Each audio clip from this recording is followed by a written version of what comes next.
Magandang araw! Ang grupo namin ay nagsagawa ng interview tungkol sa isyong panlipunang kawalan ng tubig at ito ay naganap sa Barangay Paliparan 3. Ang mga sumusunod na makikita nyo ay ang mga pangyayaring tungkol sa isyong ito.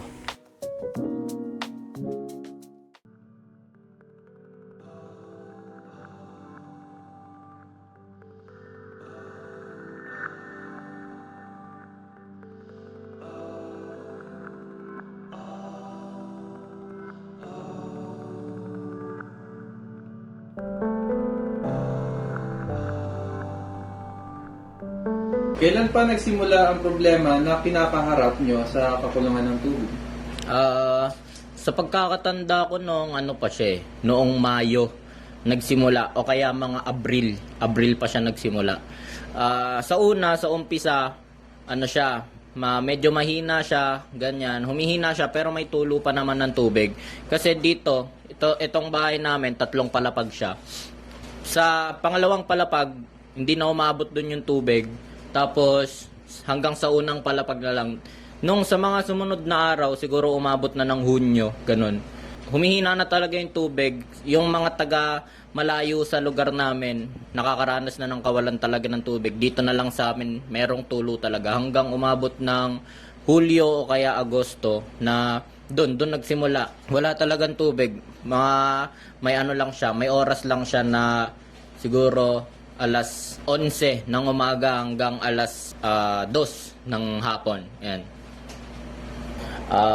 Ayun, bale, bilang isang estudyante, saka panganay na rin dito sa aming bahay, nakaka-apekto ito sa akin dahil ako yung palaging nag-iigib dito, ako yung palaging nauutosang kumuha ng tubig, ganyan. Kaya bago ako pumasok, sabihin natin, ang pasok ko ay alas 10 ng umaga. Ayun, bago ako pumasok, nag-iigib muna ako ng tubig kasi di rin naman kaya ng mama ko saka ng kapatid ko, na musmus pa lang yung kapatid ko. Di naman kaya magbuhat nun. Minsan iniigiban ko galing unang palapag hanggang pangalawang palapag yung CR namin sa baba. Kaya, ayun, pagod ka na alis dito sa bahay, di ka pa nakakapunta ng eskwelahan, tapos makikinig ka pa dun sa eskwelahan na yun. Kaya yun. Nagkakatubig kami alas 11 hanggang alas 2 na umaga. Pero minsan nababago to mga alas 3 ng madaling araw hanggang alas 5 ng madaling araw. Yun. Minsan doon siya nagkakatubig. Pero minsan meron ding mga oras na wala talaga kaming tubig sa isang buong araw. Ang nangyayari, merong pumupuntang truck galing sa prime water. Kaya, ayun, dahil nasa dulo-duluan din yung bahay namin, malayo sa entrance ng subdivision namin, na hihirapan din kaming mag-igib kasi malayo pa yung bahay namin, tapos balde-balde pa yung binabalik-balik namin ng mga 5 beses, 6 na beses hanggang makapuno kami ng timba o kaya batya. Ayun. Yung mga solusyon na nakita kong ginawa nila, yung vice president ng subdivision namin, bale, ang ginagawa niya, dahil dun sa kasi namin, subdivision kasi namin dito, nahati siya sa taas saka sa mga taga-baba. Kami, kasama kami sa mga taga-baba. Tapos, ayun, yung mga taga-taas, walang-wala talaga silang tubig. Yun yung buong araw silang walang nakukuwang tubig. Ayun, kaya ang ginagawa namin minsan, dito nagpapaigib kami ng mga taga-taas na dito sa baba mag-iigib. Tapos, siguro lagi na rin nilang inaano sa water district. Lagi nilang pina-follow up ng mga opisyales ng subdivision yung tungkol sa tubig namin doon sa water district. Pero hanggang ngayon, ganun pa rin yung sitwasyon. Pinangakuan kami na October daw maaayos na, pero Disyembre na, matatapos na yung taon, ganun pa rin. Yan. Makakarating man itong mensahe na parang wala kaming karapatan magreklamo sa sitwasyon namin dahil bago-bago pa lang naman yung sitwasyon namin. Pero lahat naman may karapatan na magkaroon ng tubig kasi parang pagkain din yan, kailangan din yan ng tao At ayun, sana maayos na nila ng mas maaga at sana hindi na ulit kami paghintayin o kaya gawan ng pangakong hindi naman pala matutupad. Ayan. So, kailan pa po nagsimula yung problema po sa tubig? Parang summer lang.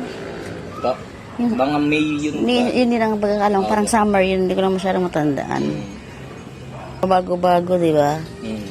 Minsan, pagdating lang ng tubig, mahina. Tapos lumalakas. Tapos ihina, lalakas.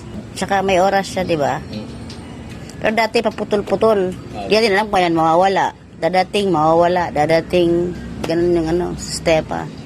Yun nga po. Pero ngayon, may oras na tayo. 9 hanggang 2. Minsan naman dumadating 10 hanggang 1. Minsan 11. Minsan 11. Iba-iba. Okay. Hindi pare-parehas. Tsaka yung lakas niya, hindi pare-parehas. Siyempre, nakaka-istorbo siya.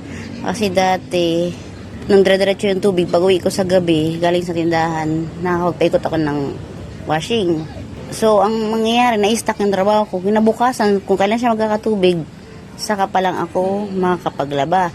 Tapos, imbes na sa tindahan ako ng oras na yon, nandito ako sa bahay. Kasi kailangan kong antayin yung tubig. Bali, apektado din Apektado po yung talaga. kabuhayan din niya. Oo, naapektuhan. Actually talaga kami, di ba mababa tayo, mababa yung lugar natin. So nakikita mo naman, ayun, tambak ang mga nag-iigib sa akin. Kahit gagamitin ko yung tubig, minsan mga mag-iigib, bibigyan namin para mahati-hati lang. Kasi sila wala talaga silang tubig, kawawa sila eh. Kami meron. Sabi daw, hinaayos ang mga pump para daw lumakas yung tubig. Pero sabi, dito naman sa atin, yung oras na binigay nila, okay naman, may tubig naman. Kaya siyempre, mas gusto natin yung 24 hours, meron tuloy-tuloy. Hindi naman tayo nawawalan, pero may oras, limited lang kumbaga. Saka naano natin po, di ba? Kailan po ba yung parang na-turnover na sa DWD? Ngayon, Na-turnover na po. October daw eh, October. Na-turnover na. Kailan yung bill natin, last month, walang binigay. So, madodouble siya ngayon. Pinabayaran Ang alam ko talaga, kasi magigib sa akin, wala silang tubig, minimum 200. Tsaka- Yun po yung kahit walang tulong sa taas. Oo, kailangan kaya- nilang magbayad ng 200. Pero ang ginawa nila, ang iba nagpakat. Kasi buwan-buwan, magbabayad ka ng 200, wala namang tubig. Tapos makikiigib ka, magbabayad ka pa, di ba? O sa akin talaga, dati ang bill ko lang sa 300, 350. Umabot ako ng 1,000 plus ngayon. Dahil Kasi sa kakapaib ako, tubig. Kine-question nga ako ng, sabi niya, Ma'am, ba't ang laki po ng bill nyo? Sabi ko, nagpapaigib kasi ako. Sabi naman nung sa water district, wala naman nung problema. Kasi siya magtataka sila. Tapos binabalik-balikan nila ako, check. Pag walang tao, check nila, wala naman silang na leak. Kasi tumitigil na, walang gumagamit, wala namang umiikot eh. Sana matapos na yung kalbaryo na hinaharap namin kasi hindi lang din naman sa subdivision na ito yung naapektuhan nung kawalan ng tubig marami pa sa iba't ibang parte ng Dasmariñas pati dito sa karatig na barangay namin sa Mabuhay City. Yun, mas matagal na silang nawawalan ng tubig, 2 taon na ata. Yung sa isa pa, yung malapit sa eskwelahang tinuturuan ng mama ko, doon magta-3 taon na ata silang walang tubig. Ayun. Sana pakiayos nila yung sistema ng tubig kasi marami na apektuhan. Tsaka kung may oras sila ng binibigay sa tubig, sana malakas simula. Tsaka yung dapat pag sinabing 9 o'clock may tubig na. Hindi yung minsan 10, 10:30. Tapos tayo lang. Yung sa taas wala. Oo, minsan nga kung kailan patapos na yung tubig. Saka baba talaga sila kasi may tendency na di sila maano ng tubig. Di makarating yung tubig sa kanila. Kaya ang ginagawa ng iba, nagigib dito. Kasi kung sakali mang hindi makakit, may tubig silang na-stock. Ganun kala dito. Kaya kawawa naman yung iba. Kawawa talaga yung mga sa taas. Pagod sila.